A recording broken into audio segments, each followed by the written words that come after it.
The one exhibit that kids love, or I would say it's the most popular, is called Kitropolis, USA. And that is a city for kids run by kids.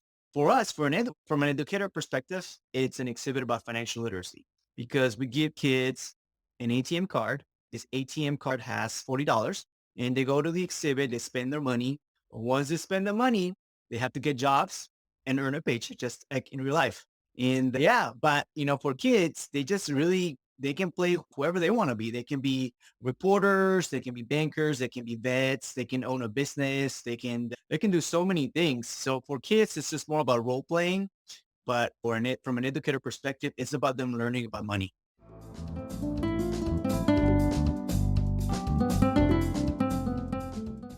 Thank you for joining us for another episode of Spotlight Houston, where we bring you the best of the people, places, and events in Houston. This week, we're bringing you a replay of one of our most popular episodes from Season 1, where we sat down with Henry Yau of Children's Museum of Houston to talk about the fun things you'll find there. This episode originally aired just before summer. Please note, this episode has been edited to remove portions discussing events and programs that have concluded. And now your host, Blanca Quezada. Today, I've invited my friend, Henry Yau.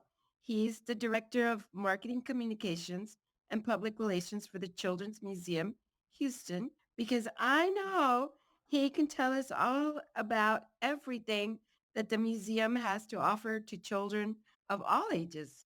So welcome, Henry. Absolutely. It's great to finally get you on the show, especially because kids are almost out of school and parents are going to be looking for things to do with them. And I know that you have the answers. I don't know if I have all the answers, but I can tell parents that there's no need to panic, that we got them covered at the Children's Museum. Yeah. And the Children's Museum is located in the museum district, close to the zoo and other museums. Yes, yeah, we're located in the museum district. The museum district is near the basically the hospitals, the medical center in downtown Houston, and we've got 19 museums, and we're part of the 19 museums in the district. Yeah, it's a beautiful area, beautiful area. And so is the museum. And I know that the museum's been there for many years and it's been offering great programs for kids, basically a lot of diverse activities. And also the museum is a very colorful and huge place. It can be a little overwhelming, I think. And I'm sure that kids don't know where to run to first when they get there, right? They're like, oh, where do I go? Where do I go? And and the museum is divided into many spaces and it's for children of all ages, like I mentioned. So Henry, what is it that parents can find first? I think you got it covered. There's a lot to do at the Children's Museum. Well, we actually have 12 galleries, and each gallery hosts an exhibit, and each exhibit can refer to any type of topic that children will like.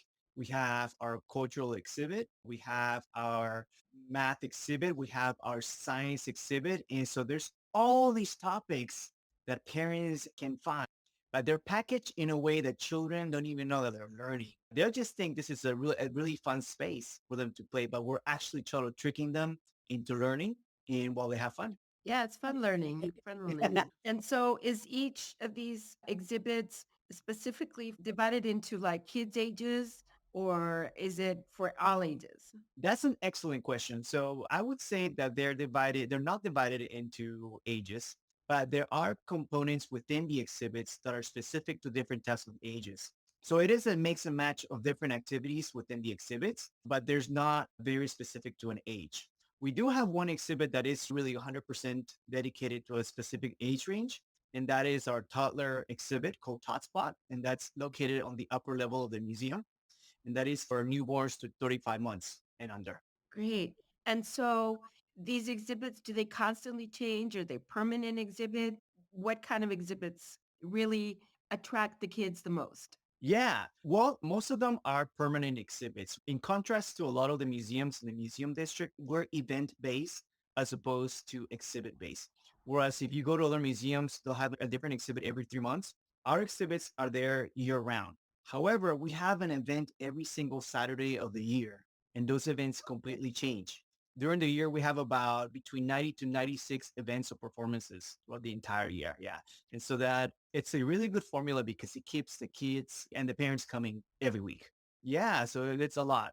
The one exhibit that kids love, or I would say it's the most popular, is called Kitropolis USA. And that is a city for kids run by kids. For us, from an educator perspective, it's an exhibit about financial literacy because we give kids an ATM card. This ATM card has $40 and they go to the exhibit, they spend their money. Once they spend the money, they have to get jobs and earn a paycheck just like in real life. And yeah, but for kids, they just really they can play whoever they want to be. They can be reporters, they can be bankers, they can be vets, they can own a business, they can do so many things. So for kids, it's just more about role playing. But from an educator perspective, it's about them learning about money. How interesting. Is it usually the older kids that go in there or some of the younger kids too? It's everyone. Everyone goes in there. Oh, even the parents, huh? Absolutely. Yeah. Actually, parents earn an allowance. So kids actually give them a little like check allowance and parents can create their own checking accounts and they can deposit their money. That is great. There's no way for the kids to get bored. Oh, not at all. Not at all. Yeah. Actually, I think sometimes I feel like the parents have more fun than the kids. But it can get a little bit overwhelming, right? Because the kids want to be everywhere at the same time and they don't know where to run to, like I mentioned earlier. And I guess the parents have to figure out where to take them first. So do you have a map or something that parents can follow to make sure the kids are going to be where they need to be? There is a map. We do have a map. In terms of physical location, yeah, we do have a map so that parents can follow a track. I would say the best way to experience the museum, especially on a first time visit, is just to sort of know that you're going to be there for a while. It takes about 4 to 6 hours on a first visit and just sort of explore the entire museum because there's just really so much to do. What ends up happening for a lot of families is that once they come in from time to time, their children will start gravitating towards the exhibits that they actually enjoy and like. So I would say that it's a multiple time experience where you really have to come in several times to really learn to appreciate what we have for their kids in the museum. Yeah, and then I bet it's difficult for the parent to get them out of there too. Yeah, you see kids crying all the time. Especially the smaller kid. I can just see the parent trying to drag him out. Absolutely, absolutely. Oh, we do have one exhibit that's for older kids. I've always get asked about like, well, what if like my 12-year-old feels like the children's museum is too like young for them. We do have an exhibit. It's not really an exhibit. It's actually called an experience. It is called Secret. It's a secret, the special elite crime resolution and espionage team. Ooh. Yeah. So what we do is we enlist children that are older and they go around the museum as part of a crime resolution team in order to uncover clues, outsmart villains, and basically like they go on these secret missions within the museum. So there's components in the exhibits that only they can access. And it's a really fun experience. And I don't even know how to describe it well because you kind of have to like experience it in order to like know what it's about. But yeah, the whole premise is that there's this undercover world within the museum that only these select kids get to explore. How interesting. Do the parents get into it too? Oh no, no, parents are like, no, they're done. What they do is that, Oh, and this is the beauty of this experience because it is for older kids, they can roam the museum on their own.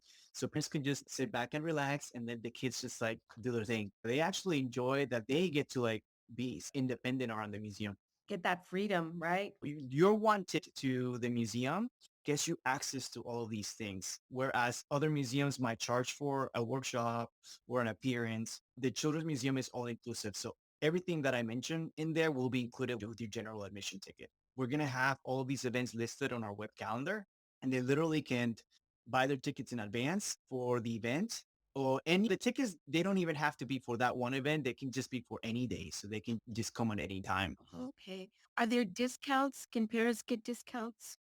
So right now, I don't know if we have any discounts running, but normally we do through online ticket sales like TripAdvisor or Get Your Guide. That's we normally have those ticket offers. And of course, City Pass. We're part of the City Pass promotion, which is City Pass allows like if you buy a City Pass ticket, it allows admission discounted admission to 5 other attractions within Houston.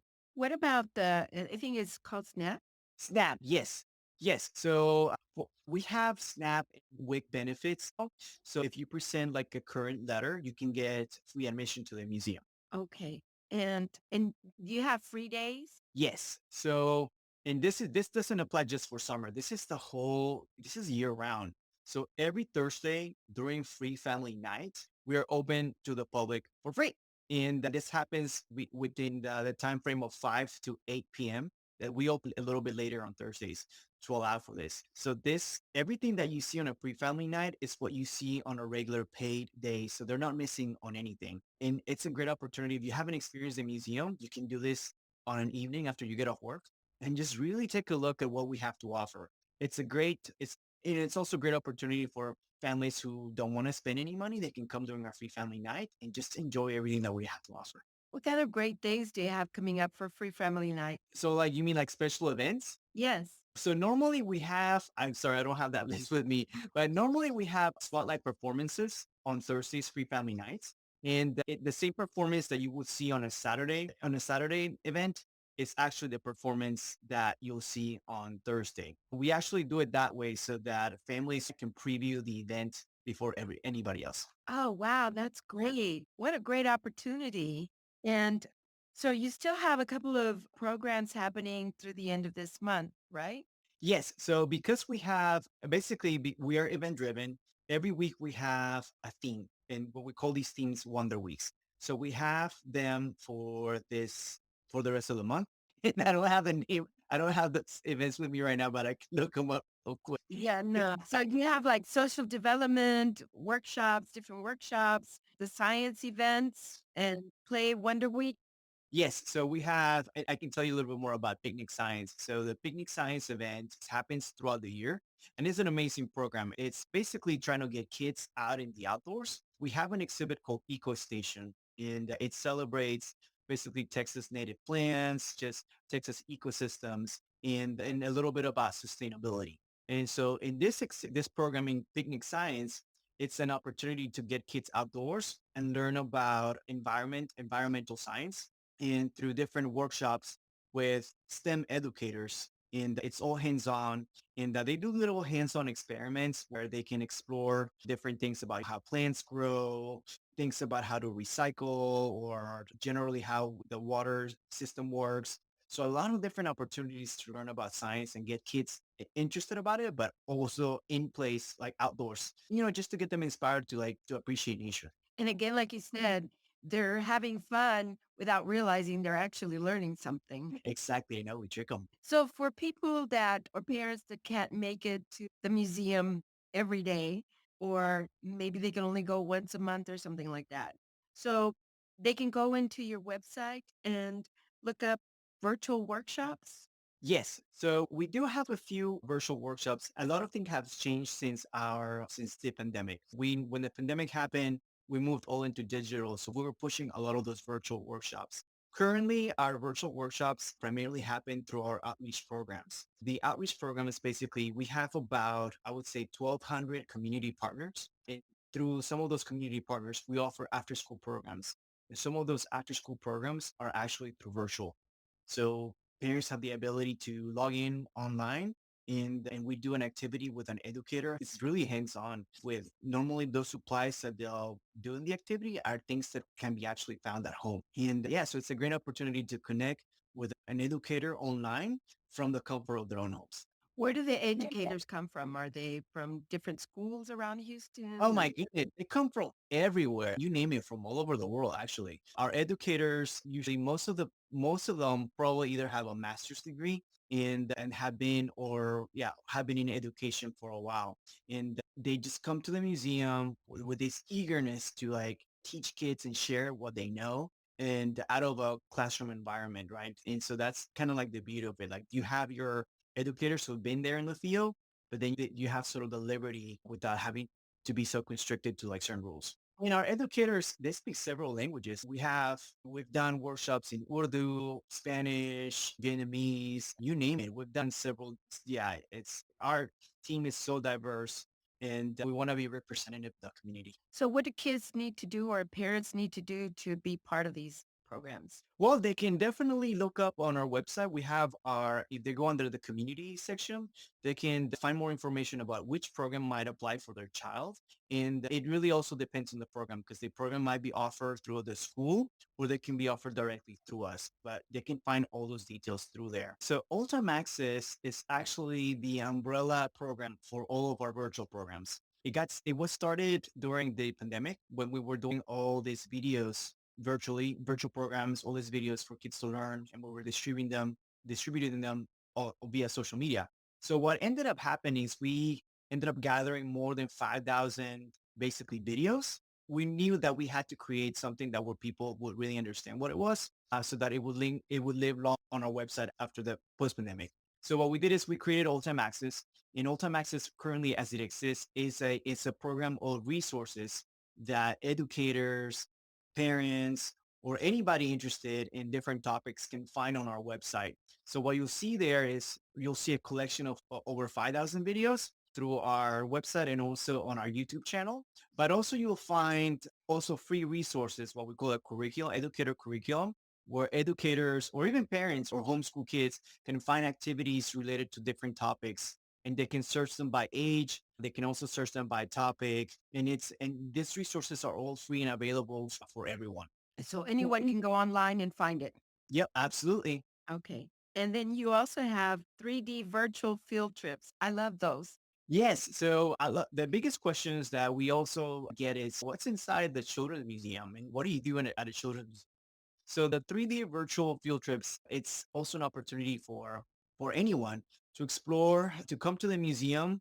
I would say 24/7 because it's live on our website the whole time. So they can go to and explore sort of everything that the museum has to offer, but not just as a walkthrough, but there's actually certain stop points where they click on a component, you'll find more information about that component and also the educational aspect about what that component is. Sort of what is it that they're learning in that exhibit. So it's a really great opportunity for educators as well and families to learn about the museum, but also for any visitor who's interested in exploring the museum beforehand, they can go and check it out.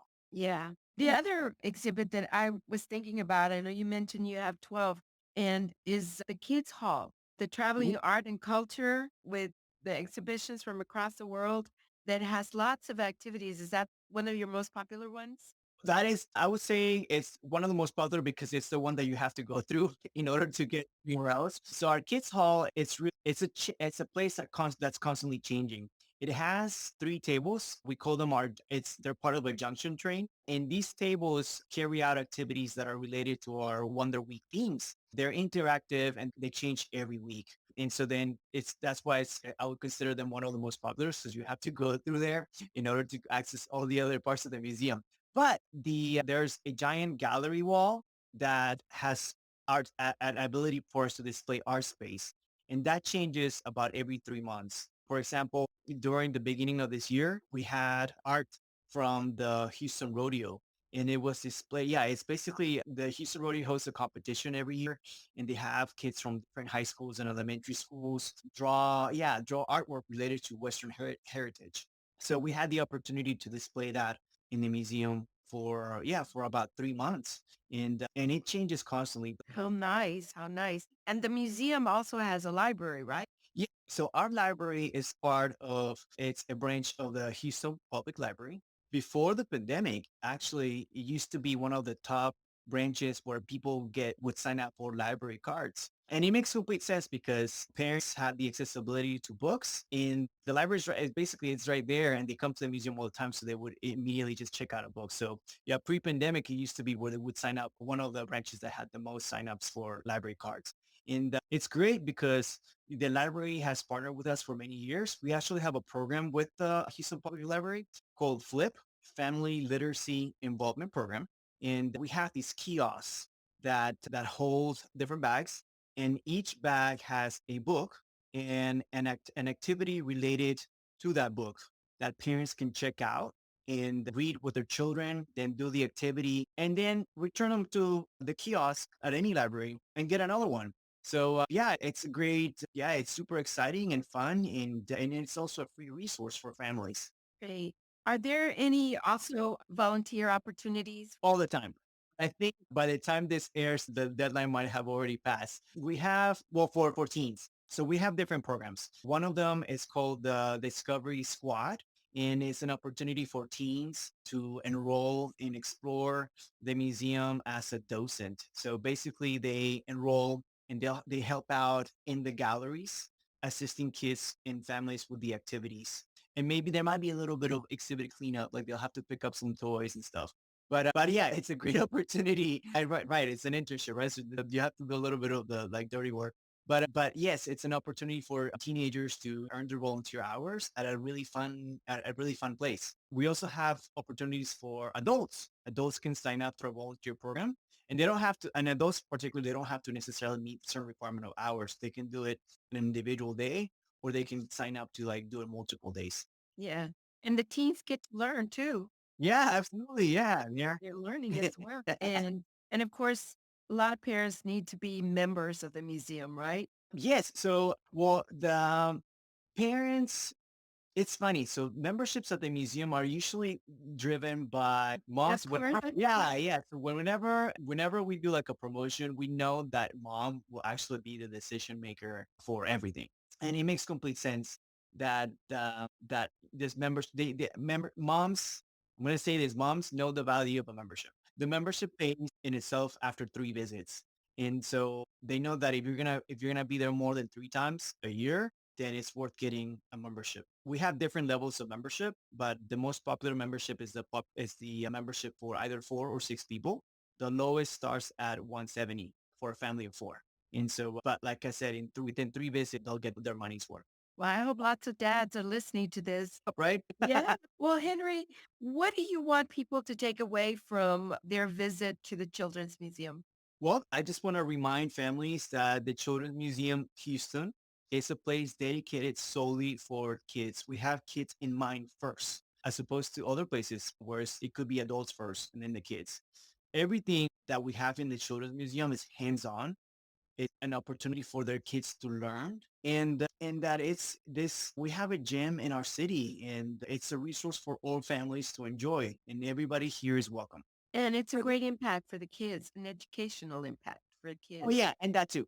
And yeah, let's not forget that they're gonna be learning. Yeah, don't forget. And it's a very colorful place, and parents should get ready to somehow figure out how they're going to get their kids out of there. Yeah, exactly, exactly. Yeah, during the summer, yeah, let's not forget about learning loss. They can do it at the museum. It's a safe place, also air conditioned, and we have activities for the kids to do. We also have our cafe, so they don't have to worry about food.